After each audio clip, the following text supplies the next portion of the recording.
South America के बड़े हरे भरे रेन फॉरेस्ट के बीचों बीच एक असली जायंट रहता है। इमेजिन करो एक ऐसा सांप जो इतना बड़ा हो, सिर्फ अपनी लेंथ की वजह से नहीं बल्कि अपने भारी भरकम शरीर, अपनी इनक्रेडिबल पावर की वजह से।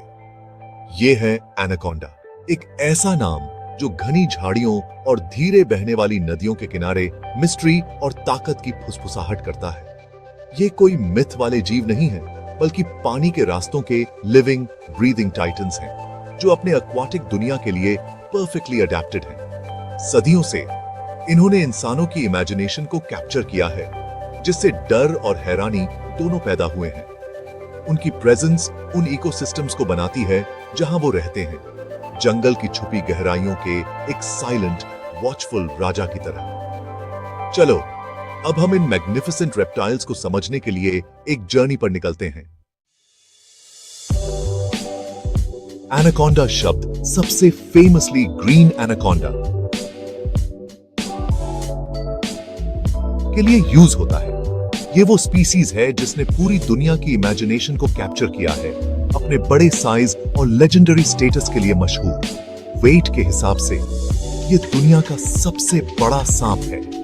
इमेजिन करो एक ऐसा जीव जिसका वेट तो 100 किलोग्राम से भी ज्यादा हो सकता है, कभी कभी तो उससे भी ज्यादा। रेप्टाइल दुनिया का एक सच्चा बेहीमॉथ। ये जायंट्स ज्यादातर अमेज़न और ओरिनोको रिवर बेसिन्स में पाए जाते हैं और इन ट्रॉपिकल रीजन्स के धीरे बहने वाले पानी, स्वॉम्प्स और मार्शेस में खूब फलते फूलते हैं। उनकी ऑलिव ग्रीन स्किन, जिस पर बड़े डार्क ओवल स्पॉट्स होते हैं, घनी वेजिटेशन और गंदे पानी में परफेक्ट कैमोफ्लेज देती है, जिसे वो अपना घर कहते हैं। ग्रीन एनाकोंडा सच में नेचुरल वर्ल्ड का एक अजूबा है। इसका बड़ा साइज तो बस ब्रेथ टेकिंग है। एडल्ट फीमेल्स मेल्स से काफी बड़ी होती हैं, जो कि कई स्नेक स्पीशीज में कॉमन बात है, और इनकी लेंथ अक्सर 5 से 6 मीटर्स या लगभग 17 से 20 फीट से ज्यादा हो सकती है। कुछ अनवेरिफाइड रिपोर्ट्स तो ये भी कहती हैं कि कुछ तो 9 मीटर से भी ज्यादा लंबे होते हैं। हालांकि इन बातों पर अक्सर डिबेट होती है, लेकिन एक बात जिस पर कोई डिबेट नहीं है वो है इनका जबरदस्त वेट। एक बड़ी फीमेल ग्रीन एनाकोंडा का वेट आसानी से 227 किलोग्राम या 500 पाउंड से ज्यादा हो सकता है, जो उसे सभी जिंदा सांपों में अनडिस्प्यूटेड हेवीवेट चैंपियन बनाता है। ये भारी शरीर लगभग पूरी तरह से पावरफुल मसल का बना होता है, जो उनके हंटिंग के तरीके के लिए जरूरी है। ग्रीन एनाकोंडा पर तो सबसे ज्यादा अटेंशन जाता है, लेकिन येलो एनाकोंडा भी अपने आप में एक फैसिनेटिंग और जबरदस्त सांप है। ये आमतौर पर अपने ग्रीन रिश्तेदार से छोटा होता है। टिपिकली इसकी लेंथ 3 से 4 मीटर्स या 10 से 13 फीट के आसपास होती है। इसका कलर काफी अलग होता है, पेस येलोइश, गोल्डन टैन या कभी कभी ग्रीनिश येलो होता है, जिस पर बड़े डार्क ब्राउन या ब्लैक धब्बों और सैडल्स का स्ट्राइकिंग पैटर्न बना होता है, जो अक्सर इसकी पीठ और साइड्स पर पेयर्स में या इरेगुलर सीरीज में होते हैं। ये वाइब्रेंट पैटर्न इसे धूप छांव वाले वेटलैंड्स और घास वाले मार्शेस में बढ़िया कैमोफ्लेज देता है, जहां ये अक्सर रहता है, जो ग्रीन एनाकोंडा के घने रेन फॉरेस्ट हैबिटेट से ज्यादा खुले होते हैं। येलो एनाकोंडा ज्यादातर ग्रीन एनाकोंडा से ज्यादा साउथ में पाया जाता है। इसका रेंज पैराग्वे रिवर बेसिन और उसकी सहायक नदियों तक फैला है, जो पैराग्वे, सदर्न ब्राजील, खासकर पैंटानाल, नॉर्थ ईस्टर्न अर्जेंटीना और बोलिविया और यूरुग्वे के कुछ हिस्सों तक जाता है। ये बहुत ज्यादा एक्वाटिक होते हैं, लेकिन ग्रीन एनाकोंडा से ज्यादा लैंड पर एक्टिव भी माने जाते हैं, खासकर ड्राई सीजन में, जब ये एक पानी की जगह से दूसरी जगह ट्रैवल कर सकते हैं। ऑलराइट फोक्स, चलो एनाकोंडा के हैबिटेट की फैसिनेटिंग दुनिया में डाइव करते हैं। देखो, एनाकोंडास पानी से बहुत गहरे जुड़े होते हैं। उनकी पूरी लाइफ उन एक्वाटिक एनवायरनमेंट से बनी होती है, जिन्हें वो अपना घर कहते हैं। ये इनक्रेडिबल सांप सूखे रेगिस्तानों या ऊंचे पहाड़ों पर नहीं मिलते। नोप, ये साउथ अमेरिका के गर्म, ह्यूमिड और पानी से भरे ट्रॉपिकल रीजन्स में फलते फूलते हैं। इनके मेन हैबिटेट्स हैं धीरे बहने वाली नदियां, सुस्त धाराएं, स्वॉम्प्स, मार्शेस और मौसम के हिसाब से पानी में डूबे घास के मैदान। अमेज़न रिवर बेसिन और ओरिनोको रिवर बेसिन एनाकोंडा के फैलाव के मेन सेंटर्स हैं, खासकर बड़े ग्रीन एनाकोंडा के लिए। पानी के रास्तों का ये बड़ा नेटवर्क परफेक्ट कंडीशंस देता है। डूबने के लिए काफी पानी, छिपने के लिए घनी वेजिटेशन और शिकार का भरपूर सप्लाई। अब पानी एनाकोंडास को कई इंपॉर्टेंट फायदे देता है। सेक्शन 6, एम्बुश का मास्टर, फिजिकल प्राउएस और एडेप्टेशंस। एनाकोंडा का शरीर एवोल्यूशनरी इंजीनियरिंग का एक कमाल है, जो पानी में एम्बुश करने और जोरदार कंस्ट्रक्शन के लिए परफेक्टली बना है।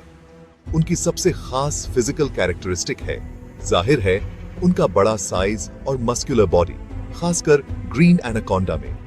ये भारी भरकम शरीर सिर्फ शो के लिए नहीं है, ये उनका मेन हथियार है, जिससे वो बहुत बड़े शिकार को काबू में करते हैं। मसल्स इनक्रेडिबली स्ट्रांग होते हैं, जो इतना जोरदार प्रेशर डाल सकते हैं कि शिकार जल्दी से बेबस हो जाए। ये ताकत उनके लंबे, मोटे शरीर में फैली होती है, जिससे वो अपने छटपटाते शिकार के चारों ओर लिपटते समय खुद को मजबूती से टिकाए रख सकते हैं। सेक्शन 7, नदी की भूख, डाइट और हंटिंग स्ट्रेटजीज। एनाकोंडास अपने एक्वाटिक इकोसिस्टम्स में एपेक्स प्रेडेटर्स होते हैं, मतलब वो फूड चेन में सबसे ऊपर होते हैं और एडल्ट साइज तक पहुंचने के बाद उनके नेचुरल प्रेडेटर्स न के बराबर होते हैं। उनका डाइट काफी वेरिड होता है और दिखाता है कि वो हंटर्स के तौर पर कितने अपॉर्चुनिस्टिक हैं। बेसिकली कोई भी एनिमल जिसे वो काबू करके निगल सकें, वो पोटेंशियल प्रे है। इसमें कई तरह के वर्टिब्रेट्स शामिल हैं। हर साइज की फिश उनके डाइट का कॉमन हिस्सा होती है, जिन्हें वो आसानी से पानी से पकड़ लेते हैं। सेक्शन 8, अकेली जिंदगी, एनाकोंडा बिहेवियर और रिप्रोडक्शन। एनाकोंडा ज्यादातर अकेले रहने वाले जीव हैं, जो अपनी ज्यादातर लाइफ अकेले, घनी वेजिटेशन और अपने हैबिटेट्स के गंदे पानी में छिपकर बिताते हैं। ये सोशल एनिमल्स नहीं हैं, जो ग्रुप्स में इंटरैक्ट करें, सिवाय एक बहुत खास और फैसिनेटिंग टाइम के डे है, मेटिंग सीजन। साल के ज्यादातर समय एक एनाकोंडा अकेले ही हंट करता है, आराम करता है और अपने इलाके में घूमता है। ये अकेलापन बड़े शिकारी सांपों में कॉमन है, क्योंकि उनकी हंटिंग स्ट्रेटजीज छिपकर रहने और अकेले की ताकत पर डिपेंड करती हैं, न कि मिलकर काम करने पर। ब्रीडिंग के अलावा दूसरे एनाकोंडास के साथ उनका इंटरैक्शन अक्सर बहुत कम होता है, शायद रिसोर्सेज के लिए कंपटीशन या कभी कभार मिलना जुलना हो जाता हो। मेटिंग सीजन, जो आमतौर पर रेनी सीजन में होता है जब पानी का लेवल ज्यादा होता है, उनके बिहेवियर में एक ड्रामेटिक चेंज लाता है। सेक्शन 9, अमेज़न के गार्डियंस, इकोलॉजिकल सिग्निफिकेंस और हमारा रोल। एनाकोंडास एपेक्स प्रेडेटर्स होने के नाते अपने इकोसिस्टम्स की हेल्थ और बैलेंस बनाए रखने में इंपॉर्टेंट रोल निभाते हैं। अलग अलग तरह के जानवरों का शिकार करके वो इन स्पीशीज की पॉपुलेशन को कंट्रोल करने में हेल्प करते हैं, जिससे कोई एक ग्रुप बहुत ज्यादा डोमिनेंट न हो जाए और एनवायरनमेंट को नुकसान न पहुंचाए। फिश, कैपिबारास और डियर जैसे हर्बीवोर्स को खाकर वो वेजिटेशन पैटर्न्स पर असर डाल सकते हैं। केमन्स का शिकार करके वो इन छोटे क्रोकोडिलियंस की पॉपुलेशन को रेगुलेट करने में हेल्प करते हैं। ये रेगुलेटरी फंक्शन बायोडायवर्सिटी के लिए बहुत जरूरी है, जिससे साउथ अमेरिकन वेटलैंड्स और रेन फॉरेस्ट्स में पाए जाने वाले लाइफ के कॉम्प्लिकेटेड जाल में कई तरह की स्पीसीज एक साथ रह